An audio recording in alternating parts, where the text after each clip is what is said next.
Well, hello, hello. Oh my goodness, you must all think I've totally lost the plot, and I'm beginning to think I must have done too. So it's been drawn to my attention that Friday's Journal Monthly video for the envelope and tags is not the video for envelope and tags, it's actually last week's video. So we have a problem in that means I have kept last week's and deleted this week's. So I'm going to flip through and show you what I did, because obviously I've already done it. Now you remember that last week we put the tissue napkin onto a vintage book page. Well, then all I did was I put that piece onto card. I cut some square ones and I added in the pieces from the bits and pieces kit from Which Craft Do You Do. So I put a little one there, and then that was the other napkin. I just put a long plain one there. I didn't put anything on that one. And then on this first one that opens with the thinner doily, I did actual tag shapes. So that's the B one, and I just again used one of those from the Which Craft Do You Do. I don't know if I've got any here to show you, but basically it's a fantastic kit. It's if you're in the UK, it's only about £2, and you get all sorts of things. You get washi tapes, you get different, you know, sort of signage, and there's I think 6 different colourways. So although it's the same kit, it's in blue, purple, green, this sort of vintagey colour, pink, purple. It's in every colour. So Which Craft Do You Do if you want to go over and get yourself one of those. And then I just tied a fabric bow to the top of that one. This one was the other napkin. I put a bit of the blue fabric under the label, and I put a wax seal on the top of that one. And then on this big fluffy doily, this one here, I made an envelope. Now all I did was I used a piece of A4 coffee dyed paper, and I basically folded it into 3. So have I got one to hand? Let me show you what I mean. That's not a full sheet. That is a full sheet.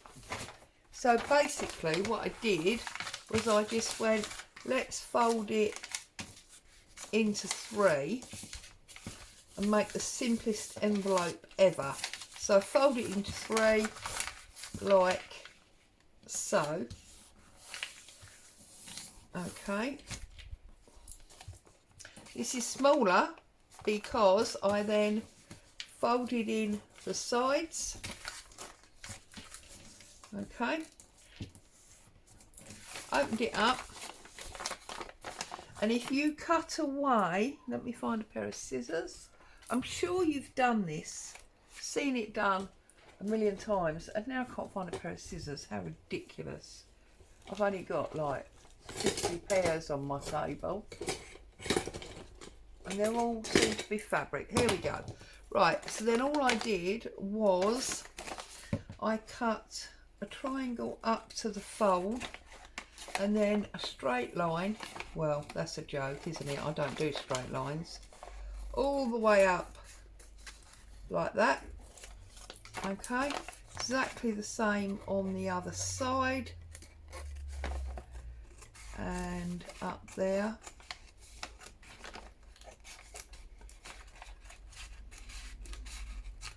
Okay, that then folds in, and that gives you a gusset to your envelope, so you can actually get more than one thing in there. It's the only trouble when you don't have a gusset. You're very restricted on what you can get in there. So then folded that up like that. Okay, that's my main envelope. But then here, what I did, because you can see it's angled, is I just literally went I have to do it this way so I can see, about 1 inch And then I just went all the way along in a relatively straight line. And obviously I've gone the other way on this one. But that just gave me my diagonal flap. I put some pretty fabric on the bottom. And I put another one of those labels and some lace on the top. And the lace weights the, you know, the lid down and helps it stay closed. And there you've got a nice gusset envelope. And then I decided this was a bit weak for all the stuff that I wanted to put on it. So I turned it over and I stuck the piece that I had just cut off on. Like that. To give some extra heft to that top. So that was exactly how I made the envelope. And then I decided, because it was going to sit between those two, did I want to be looking at the lace or did I want to be looking at the label and fabric? And I decided the lace. So I just popped that in that pocket there and closed it up. And now look, look, it's so spongy and beautiful. And then in the very back I didn't add anything. So there you go, that's all I did. Okay, now I am gonna make something to go in this pocket. I'm not sure yet. Let's have a little think. Now I didn't do this in the last video, as you can see, but let's do it now because I did very foolishly not put the video up properly. So I've got some more of them. You can see now more of that what craft do I do stuff coming through. Oh goodness me. And I've got my sari silk that's got my paper cuts in it. Let's make a tag. So we're going to need some kind of card for the background. I'm using plain white card there, and I'm going to find some cornflower blue ink. There we go, simple stuff. So the first thing I need to do is make sure I know what size that pocket is. Now, whoops, bone folders come with me. Pocket size is, I think a 3-inch tag in there will be awesome. This is plain white card. It comes from the Works, 200 grams, 15 pieces, and it's £1. I think I've shown it to you before because I buy this all the time. I buy it in white and in the craft colour, and I love them both. So I'm just going to line this up on here first of all. You've all made tags, you don't really need to see me do this, but I just feel a bit guilty that Friday's video was wrong. So there we go. That gives me a 3-inch piece. Now let's work out how long we need it. So that's gonna, yeah, that's gonna slide in there. That's right to the bottom. So we're gonna go to there. Okay. So I'm just gonna line that up. Trim that off. I'm sorry about the child crying in the street. We've had a bit of a time of it here this morning, if I'm honest. We were woken up out of bed at 4 o'clock by a car alarm. You see, here's some more of that kit. By car alarms going off. Oh my goodness. What do I want? I like this Paris. I feel like this whole tag with its blue and yellow and the black and white photos and the embossed flowers, I just feel like it's got a bit of a French feel to it. So I'm just gonna strip these down like so. I want that Paris one out of there.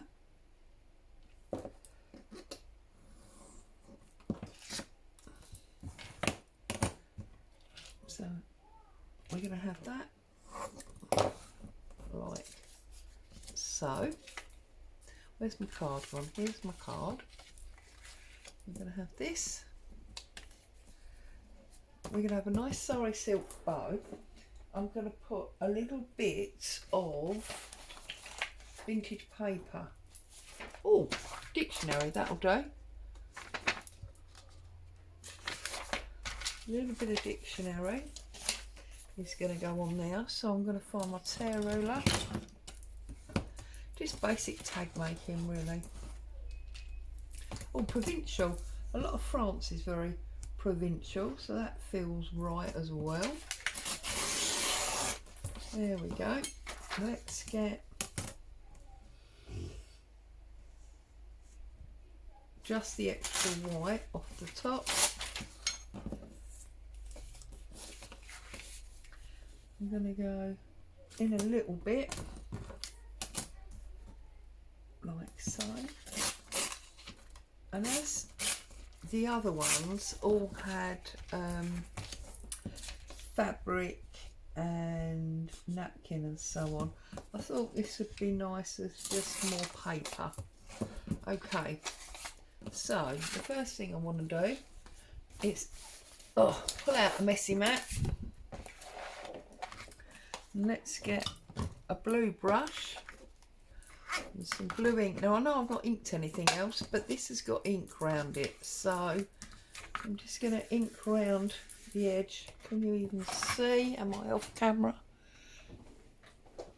Yes, you can see. I'm going to just ink round the edge of this dictionary page, like so.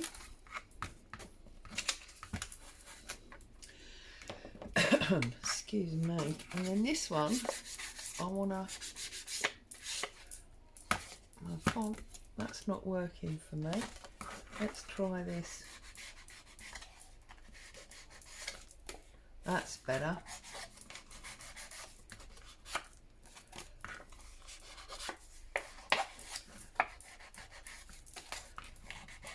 Bit of grunge going on. It's the first bit in the book, so I think we can get away with it.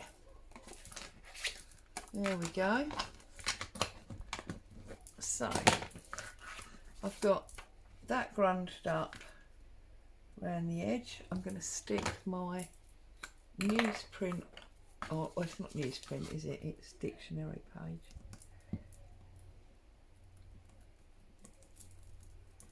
Like so.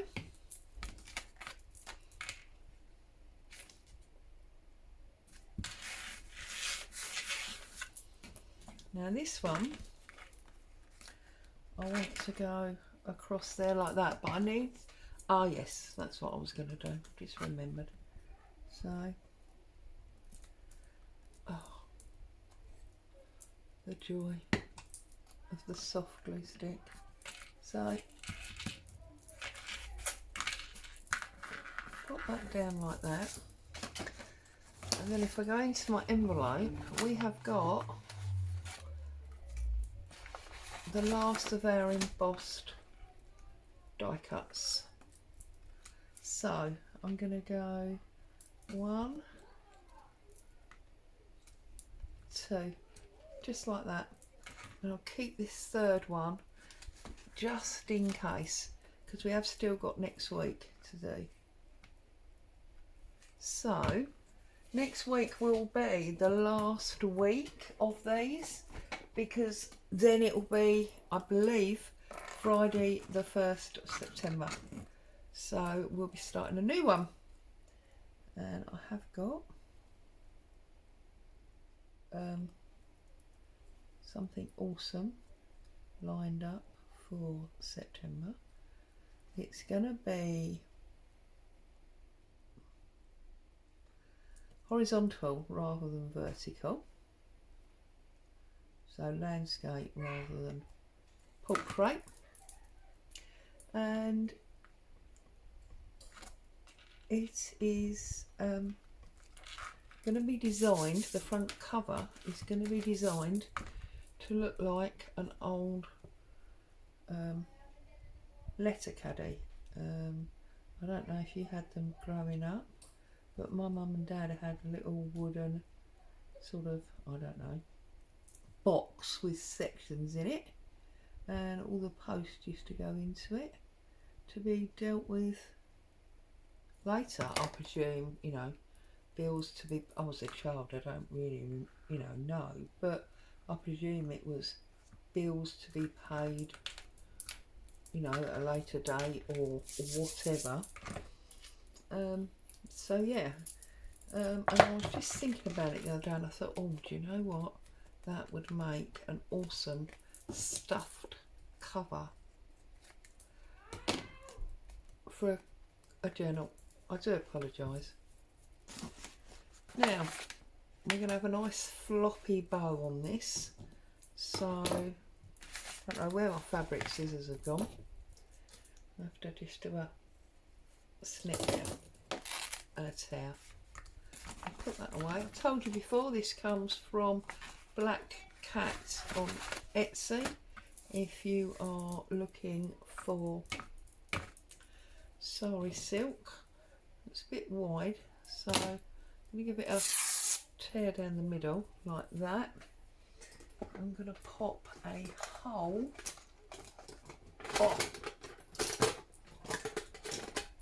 in here at the top,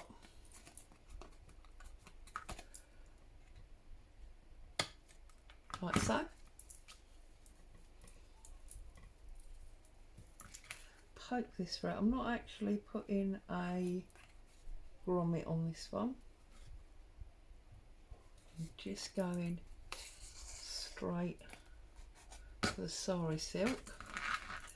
I'm doing a bow, but if you tie upside down like this, you'll find it flops nicely if you haven't already discovered that.